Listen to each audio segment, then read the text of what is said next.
If you don't get the 3 things that I'm gonna talk about on this video right, you're never gonna scale your business, you're never gonna achieve the ultimate result that I know you want as an entrepreneur, which is freedom, which is to have a business that runs without you, which is to earn more money, work less, and have more fun. And if those are the things you want, then you are in the right place, because I'm gonna talk about why you are the bottleneck of your business, even if you don't think you are, and it's not your fault.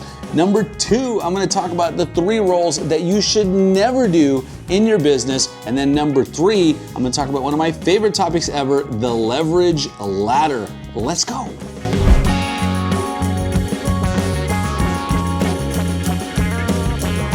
How'd you become the bottleneck? All right, the reason is not what you think. Most founders and CEOs think that they're the bottleneck because everything just comes through them. They're the best at what they do. No one can do it as good as me. Have you ever said that before? And by the way, let me know in the comments if you like this style of video with a little driving action here, and I'll do more of them. If you don't like them, I'll do less of them. So anyway, okay, the reason that you are the bottleneck in your business is because that's the way your business was designed. And it's not your fault. As the founder, think about how your business started. It probably started with you saying, hey, I have this great idea for a business because there's a problem I want to solve, or there's something that I know isn't being done like it should be done, and so I'm going to solve that problem. Or, you know, if you came in and bought a business, maybe you decided, hey, I can do it better than other people. And so naturally, in the beginning of the business, the way you structured it is that everything goes through you. Well, what happens is when the business is designed that way, it's really hard to get away from that. And hiring doesn't help the problem, because when you hire people, then everything still runs through you, right? And so everything goes through you, which means that you don't really have a business. You just have a job. That could be a low-paying job. It could be a high-paying job, depending on how well it's doing. But ultimately, it's just a job. And so here's the way out of that. If you want to get out of that situation, what you have to do is that you have to design the business differently, or redesign the business differently. And you can totally do this and redesign the business at any time. The way you have to design it is that your business has to run on systems, not on everything in your head or on a piece of paper somewhere. There have to be concrete systems for everything that goes on in your business. And this is the key part: when you hire people, you have to hire people and hire them to a SOP, which is a standard operating procedure, that is based around the goals of the company and not just tasks. Quick interruption. So my social media manager, Amelia, who of course is a virtual assistant with my company, All Star VAs, recently blew up my Instagram account from virtually 0 to over 3 million views in less than 90 days. Now, views don't really matter, followers don't really matter, but what this has produced is an influx of my ideal client into my business. We're doing a live training where we're going to show you exactly how you can do the same thing and install all of that into your business. The best part is you don't have to spend more than 15 minutes a day on Instagram, other than all those reels that your friends and family send you for laughs. But you don't have to spend a lot of time on Instagram. You can do it from scratch. You don't need a big team, and it's all organic. You don't have to spend any money. So the link to register for the training is down in the description below. It's absolutely free. It's live. I'll be on it. Amelia, my social media manager, will be on it. She'll show you the exact playbook that she used. You can copy it into your business. Now, if you missed this training, don't worry. We're going to have other ones all the time. So you may see a different link to a different training down there in the description, but go ahead and jump on that one. I'm sure it'll be just as good. All right, back to the video. Okay, here's what I mean by that. So a lot of people will hire help for their business, which is a great start, of course. And then what will happen is that they'll just give those people tasks to do. So, hey, I want you to do X. I want you to process this. I want you to do that. And so the employee, instead of really having certain goals and certain responsibility and taking ownership of something, that employee just does those tasks. Well, what happens if you leave or the tasks change or something else happens? The employee doesn't really know what to do, right? So the answer to that is you want to have a standard operating procedure for every system. And a standard operating procedure is really just a checklist and KPIs, which are key performance indicators, and then also ownership, who owns the position, who owns the results, and very importantly, what happens when things get escalated? Something's not working right, the system's not going well, what do you do, right? So you write all that into an SOP, and then you give ownership of that to one of your employees. And so now you no longer are responsible for that. The employee is responsible for making sure that that goal happens. This also does one other key thing, is it gets rid of top-down management. So top-down management is what most people do, because we're not taught management, we're not taught leadership. And so what most people do is when they hire someone, they just tell them what to do. Well, what happens is then the person comes to you every time asking you, what do I do next? What do I do next? In fact, a lot of times when I staff a virtual assistant for an entrepreneur, the entrepreneur will say, well, I don't know what to give this person. Well, the answer is not that you need to know what to give this person. You need to know your business's vision and your goals. That's what you give the person. And then the person comes up with the tasks that need to be done in order to achieve those goals. I hope you see the significance of that difference, because it's huge. And so when you run your business that way, you're empowering people to make their own decisions, empowering them to figure out their own stuff. Now, obviously, you're always going to be there to support and to help them out, until you're not, until you hire a manager or something. But that's the key. So you have to redesign your business in a way that it's built around systems, SOPs, KPIs, and that someone other than you has responsibility and ownership for those systems. That way you are not the bottleneck for absolutely everything. You don't have to make every decision. You don't have to be responsible for everything. And then that frees you up to really do the fun stuff in the business that you probably want to be doing. Hey, quick interruption. Thanks for tuning in. I'm Danny, the founder of All Star VAs. And here's the thing. If you want freedom in your business and in your life, if you want to earn more money, if you want to work less, if you want to have more fun, the answer is systems and leverage. And my company, All Star VAs, provides both. If you want to find out more about that, book a game plan call with us. Hit that link below. We'll jump on and we'll tell you about what we do. But more importantly, we will dive into your business. We'll see where the bottlenecks are, what's going on, what the frustrations are, what's keeping you up at night, and then we will share a solution. Now, here's the thing. This is not a hard sell. Even if you don't hire a virtual assistant, we are happy to give you all of the standard operating procedures, the KPIs, the sample schedules for everyone on your team so that you can implement this on your own, or if you want our help with it, we're happy to do that as well. Book a game plan call, and we'll see you on there. Back to the video. Number 2, the 3 things that an entrepreneur or CEO or founder should never be doing.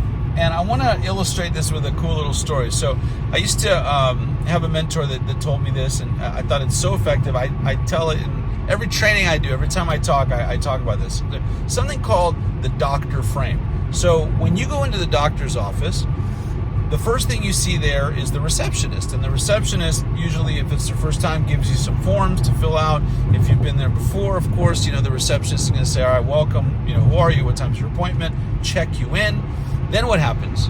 Then you get walked or escorted after a waiting period into your room, and the nurse comes, and the nurse takes your blood pressure, and the nurse gets you set up, and then the nurse says, hey, the doctor's going to come in a few minutes, right? This is all normal. This is all natural. We do this all the time. We go to the doctor's office.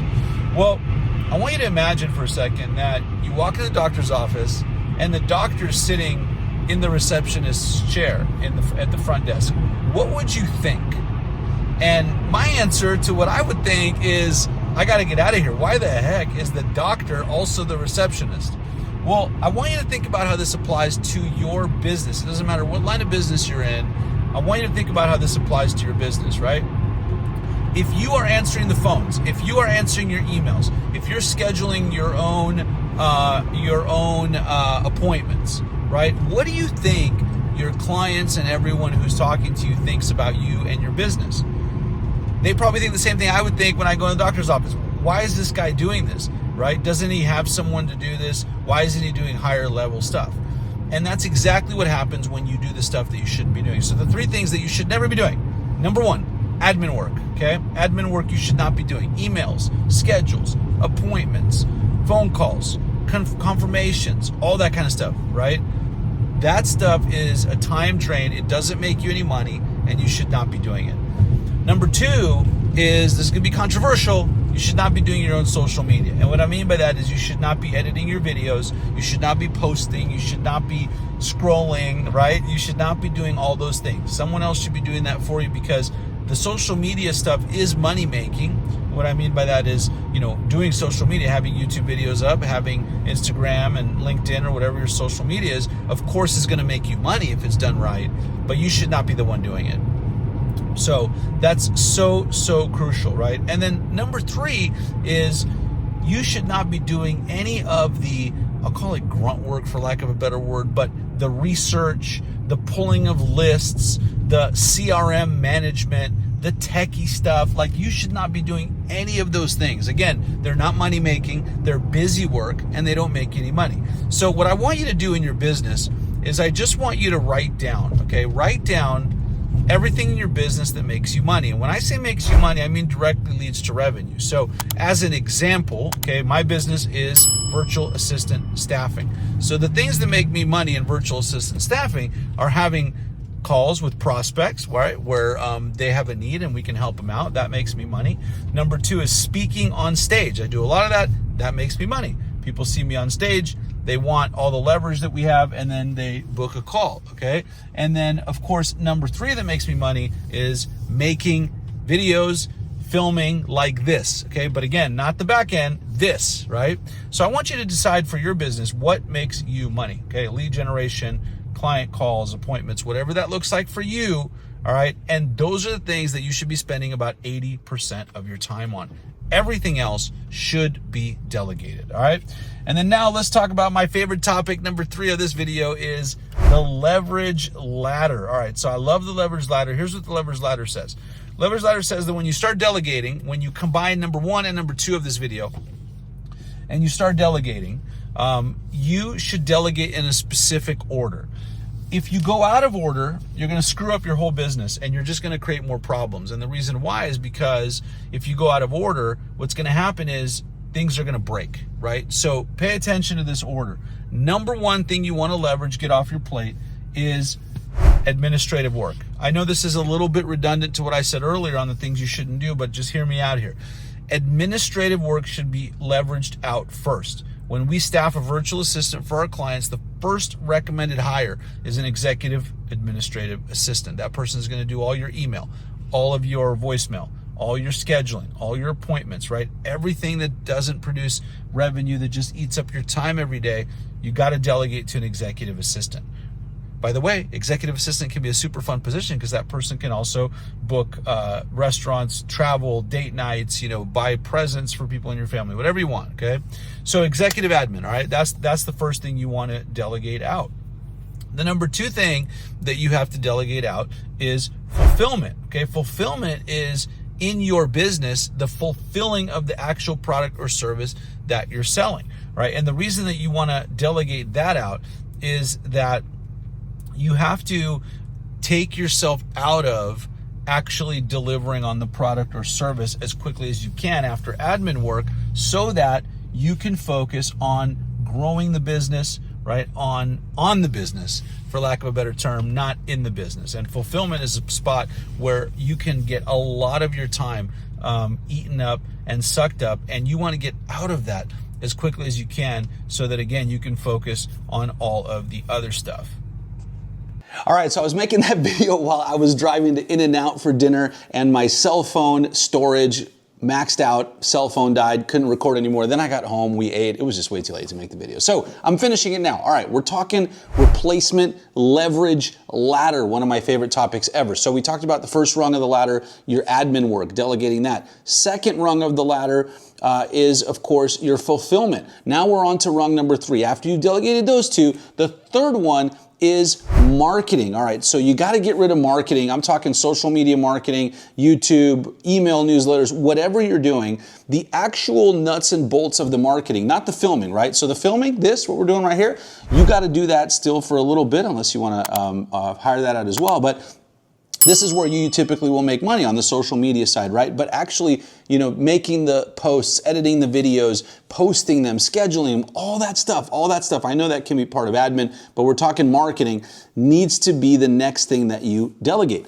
The fourth thing is sales. So you're putting out all of this marketing, right? You got all this outbound stuff, you got lead magnets, you got all these things happening, and then people are going to start coming to you and wanting what you have. And then you got to sell them your thing, right? Your product, your service, whatever it is that you sell. And so typically entrepreneurs that we work with, founders, are going to keep that sales part around for themselves for as long as possible. But eventually, you also want to delegate that out on your delegation ladder there, right? So then you're going to hire salespeople, like we have inside sales folks, appointment setters, closers, all that kind of stuff, right? And so these people are going to close those sales. Now, I want you to pay attention to this part. Super, super important, right? If you don't get this right, you will never actually scale past yourself, because if you always keep sales to you, which, like, for example, a lot of real estate salespeople say, well, no one can sell as good as me.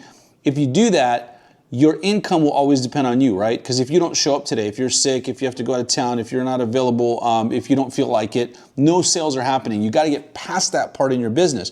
Sales have to happen every single day without you. That's the key concept to really understand there, right? And then the fifth rung of the delegation ladder is, of course, leadership. So after you've got all the other pieces in place, the last piece you got to delegate out is the leadership of the business. So you may be the visionary, you might be the person that sets up the vision for the business, but then you're going to have someone else that's executing on the leadership piece. Great book to read here that I can't suggest highly enough. I actually just talked about this on a podcast today, is Rocket Fuel. Rocket Fuel is a fantastic book that talks about every business having two core types of people, the visionary and then the integrator. The visionary sets the vision, has the ideas, all that kind of stuff, and then the integrator is the one that actually implements those ideas. There are very few people that can do both roles. And so the key there is you should figure out in your business, are you the integrator or are you the visionary? And then go find the other person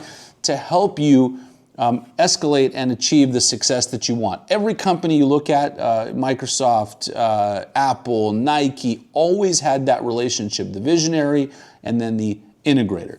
So now that you got all of these concepts put together, the key is to start implementing on those, installing those systems. And like I've talked about before, if you want help with that, I have a company called All Star VAs. We are so much more than a virtual assistant staffing company. In fact, staffing the virtual assistant, I will say, is about 10% of the deal. The other 90%, the secret sauce, is installing the systems, coaching you, training you, co-managing your VA, and then holding everyone accountable to the results and the goals. So you get not only a huge ROI, but you could create a business, a real business, not just a job where you can earn more money, work less, and have way more fun. And the last thing I want to tell you before you go anywhere, of course, is to subscribe and like the video if you haven't done that yet. But the last thing I got to tell you is that the YouTube algorithm is so smart.